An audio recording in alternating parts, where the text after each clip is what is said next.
What is up guys? Welcome back. This is me, Mac Moto Vlog. And ngayon ay pag-uusapan natin is about sa langis ng ating mga motor, ano. Yan. Kung ano nga ba yung ginagamit ko, no? And kung ano rin yung para sa akin smooth na langis, no?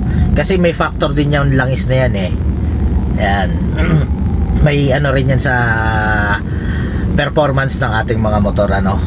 So yan, ginagamit ko kasi langis talaga is sa totoo lang ay halo-halo, ano, halo-halo yung langis ko, no. Una kong ginamit na langis is yung Makoto na langis and yung 1491. Okay, pwede ba? Yung Makoto na langis ang una kong ginamit talaga. First change oil ko Makoto, Zik na langis. Tapos second change oil ko is yung Makoto na langis ang aking ginamit, no. And sa gear oil naman, nung first change oil ko ay ang ginamit kong gear oil ay yung nabibili mismo sa kasa na gear oil, kasi sa kasa ako talaga nagpapa-change oil. At yun, medyo okay sa akin yung Makoto, okay sa performance sa akin, no, para sa akin. Pero nung second change oil ko ay ginamitan ko na siya ng Yamalube na Blue Core, no. Medyo pricey pero all goods naman, no. At doon ko naman naramdaman talaga yung smoothness lalo ng motor, ano.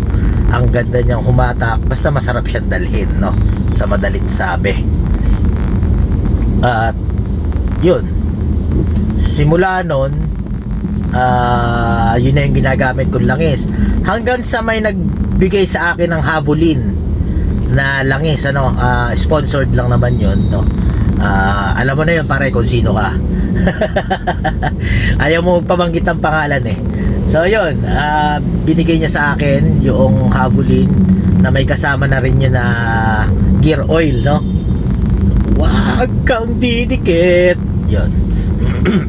Tapos nung ginamit ko yun, okay din siya, no. Para sa akin okay din siya, no. So yun, ang langis na nagamit ko na is Makoto, okay siya. Yamalube talaga smooth. Mararamdaman nyo yung makina nyo parang napakagaan, no.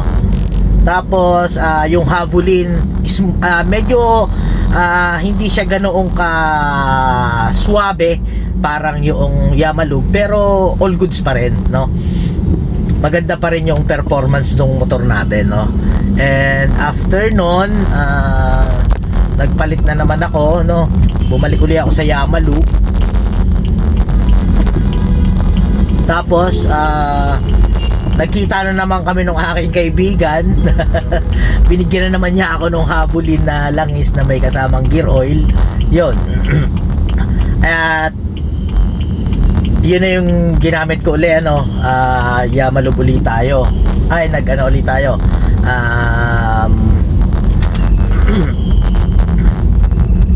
Nag-Havolin ulit tayo na langis, no.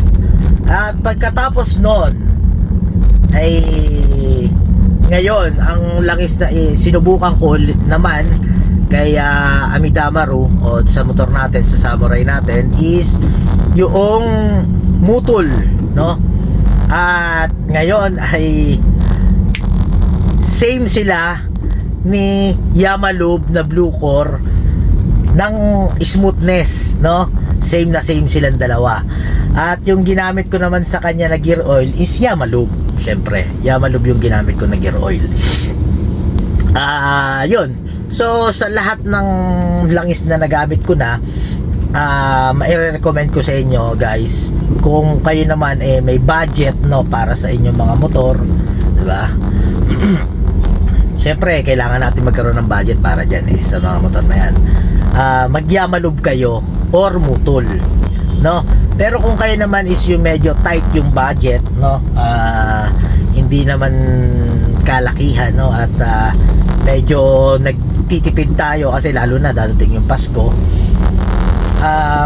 may re-recommend ko sa inyo, guys, is yung Havolin no, ng Caltex, yung may kasama ng langis. Yan, okay siyang gamitin, no.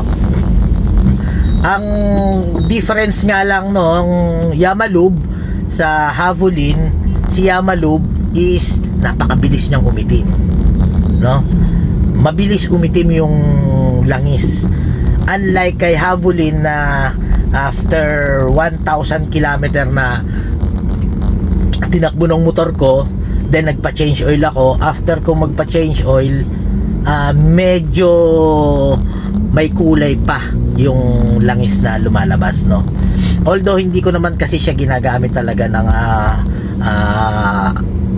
daily siyang gamitin, pero hindi siya yung talagang total na laspag ba, no. Kasi pagdating ko sa trabaho, parada ko dyan, then gamit ko itong kotse or kung anong kotse ang pwedeng natin gamitin, no. So yun, kaya hindi siya laspag, kaya siguro ganun yung ano niya. Pero pansin ko talaga kay Yamalube, kay Bluecor is yun nga, mabilis talaga siyang umitim, no. Pero smooth naman talaga yung performance. Wala kayong masasabi pagdating sa smoothness ni Yamalube, kaya yun.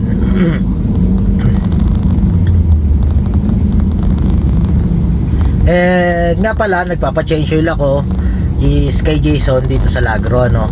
At kung kayo rin ay malapit dito sa Lagro or nandito lang din kayo sa Metro Manila, no, at may problema yung motor nyo, natakbo naman, ano, tapos may check engine, no, parang yung nakita ko sa Facebook na, pasensya na kayo, madilim, na ano ba to, may problem yung kanyang motor, and subukan natin. Wait lang.